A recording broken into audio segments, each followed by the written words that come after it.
എനിക്ക് വലുതായിട്ട് ആരാണെന്ന് ഇഷ്ടം? എന്നാൽ കെമിസ്ട്രിയിലും ഫിസിക്സിലും നോബൽ സമ്മാനം നേടിയ ഏക ഫീമെയിൽ സയൻറ്റിസ്റ്റ് ഉണ്ട്. അതാരായിരുന്നു? എനിക്കറിയോ? Yes. Hey all. November 7th, Mary Curie's birthday. Let's see some PSC question about Mary Curie.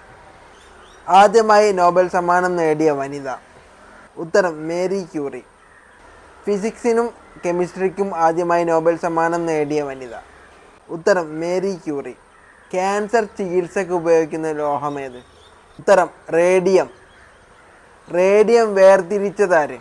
ഉത്തരം മേരി ക്യൂറി. മേരി ക്യൂറിയുടെ സ്മരണാർത്ഥം പേര് നൽകപ്പെട്ട മൂലകം? ഉത്തരം ക്യൂറിയം. ഇൻ്റർനാഷണൽ കെമിസ്ട്രി ഇയറായി ആചരിച്ചത് എന്ന് എന്തിൻ്റെ സൂചകമായി? ഉത്തരം 1911 മേരി ക്യൂറിക്ക് നൊബേൽ സമ്മാനം ലഭിച്ച വർഷമായിട്ട്.